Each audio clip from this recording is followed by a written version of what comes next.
Master ജയദേവന്റെ പാട്ടും ഞാൻ ടേപ്പിലാക്കിയിട്ടുണ്ട്. എത്ര മനോഹരം! ദുബായിൽ നടത്തിയ കച്ചേരിയുടെ കാസറ്റ് എന്റെ കൂട്ടുകാരി എനിക്ക് അയച്ചു തന്നു. എന്ത് രസമുള്ള പാട്ടുകൾ. ആ ജയൻ, നാളെ ഊണ് ഞങ്ങളുടെ വീട്ടിലാകാം. എന്താ? വരാം. ഗോപിയേട്ടൻ വിളിച്ച വരാതിരിക്കാൻ പറ്റൂ? പിന്നെ ഭാര്യയ്ക്ക് എന്റെ പാട്ട് ഇഷ്ടമായതുകൊണ്ട് നല്ല ഊണ് കിട്ടുമെന്നുള്ള കാര്യം ഉറപ്പായി. ഞാൻ വിചാരിച്ചിരുന്നത് പോലെ തന്നെ ചാപ്പാട് അസലായിട്ടുണ്ട്. ചിക്കൻ കറി ഉഗ്രൻ. അയ്യോ മതി, പ്ലീസ്. ഉഗ്രനായിരിക്കും എന്നൊക്കെ പറഞ്ഞിട്ട് അങ്ങനെയല്ല, എത്ര രുചിയുള്ള ആഹാരമായാലും ശരി, ഞങ്ങൾ പാട്ടുകാരധികം ഭക്ഷണം കഴിച്ചു വയറ് വണ്ണം വെക്കും. അപ്പൊ ശ്വാസം മുട്ടും, പിന്നെ പാടാൻ വയ്യാതെ. എന്നാലും ഇങ്ങ് എടുത്തേക്കാം. അത് വേണ്ട, അവിടെ ഇരുന്നോട്ടെ. വയറ് വണ്ണം വെച്ചാലും ശരി, ഇല്ലെങ്കിലും ശരി, ഇത് മുഴുവൻ ഞാൻ കഴിക്കും. എന്തുകൊണ്ടാണെന്നോ, ഈ അടുത്ത കാലത്തെങ്ങും ഇത്ര രുചിയുള്ള ആഹാരം ഞാൻ കഴിച്ചിട്ടില്ല. വീട്ടിൽ പയ്യൻ വെക്കുന്ന ചാപ്പാട്. എങ്കിൽ ഒരു വിവാഹം കഴിച്ചുകൂടെ? എന്താണോ ചിരിക്കുന്നത്? ഏയ് ഒന്നുമില്ല. വരട്ടെ, ആലോചിക്കാം. ആട്ടെ, നീ ഇവിടെ എത്ര ദിവസം ഉണ്ടാവും? 10-12 ദിവസം കാണും. ആ ദിവസങ്ങളിൽ നിനക്ക് ഇവിടെ ഒന്നും കഴിച്ചൂടെ? എപ്പോഴും പറ്റിയെന്ന് വരില്ല. 10-12 പടത്തിന്റെ റെക്കോർഡിംഗ് തന്നെയുണ്ട്. പിന്നെ 4-5 ഗാനമേള. അതിനിടയിൽ സൗകര്യം കിട്ടുമ്പോൾ ഞാൻ വരാം.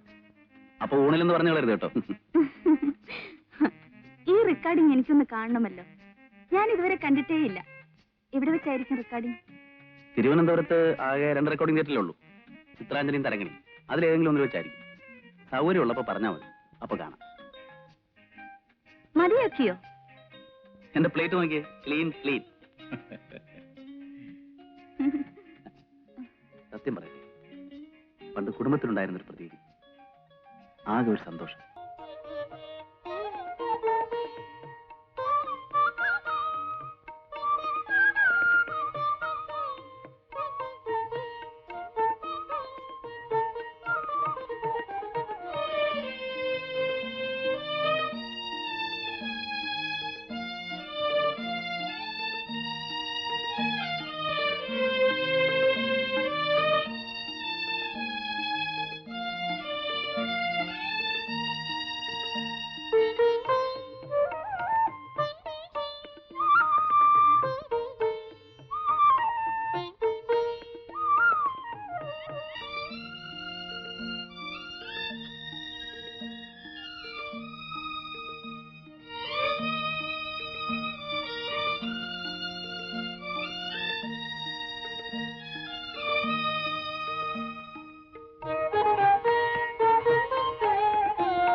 ആ വൈദഭായി അന്ന് റെക്കോർഡിംഗ് കാണാമെന്ന് പറഞ്ഞിരുന്നില്ലേ? ആ നാളെ തരങ്ങണിൽ റെക്കോർഡിംഗ് ഉണ്ട്. കാണണമെന്നുണ്ടെങ്കിൽ ഗോപിയേട്ടനെ കൂട്ടി വരൂ. തീർച്ചയായും വരും. റെക്കോർഡിംഗ് കാണണമെന്നുള്ളത് എന്റെ പണ്ട് മുതലേ ഉള്ള ആഗ്രഹമാണ്. അതിനെന്താ, ആ ആഗ്രഹം നാളെ തീർത്തുകളെ.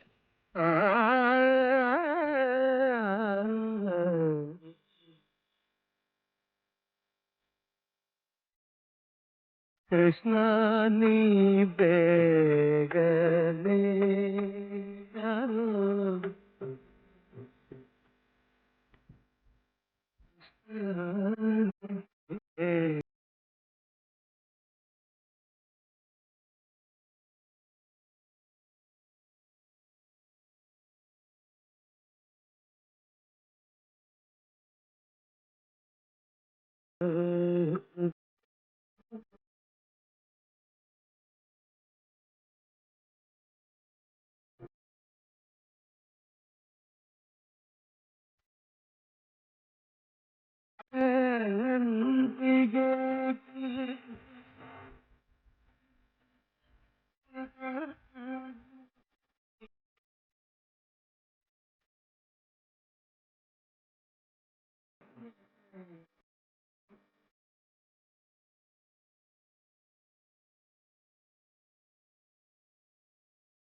ഇനി ഞങ്ങൾ പൊയ്ക്കോട്ടെ. റെക്കോർഡിംഗ് കാണിച്ചു തന്നതിന് വളരെ നന്ദി. നന്ദി പറയാൻ എന്തിരിക്കുന്നു? സത്യത്തിൽ ഞാനാണ് നിങ്ങളോട് നന്ദി പറയേണ്ടത്. ആ ജയൻ, നാളെ നല്ലൊരു ഡാൻസ് പ്രോഗ്രാം ഉണ്ട്. ഞാൻ 3 ടിക്കറ്റ് എടുത്തിട്ടുണ്ട്. ജയൻ തീർച്ചയായും വരണം. എന്താ എപ്പോഴാണ് പരിപാടി? കൃത്യം 6 മണിക്ക്. അപ്പോ കൃത്യസമയത്തിന് ഞാൻ നിങ്ങളുടെ വീട്ടിലെത്തും. പോരെ? Very good.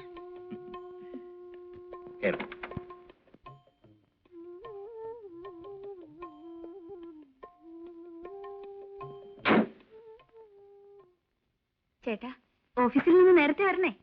ഇന്ന് നൃത്തം കാണാൻ പോകേണ്ടതാ, മറന്നു പോകരുത്. ഇല്ല, ഞാൻ നേരത്തെ വരാം. ഉം.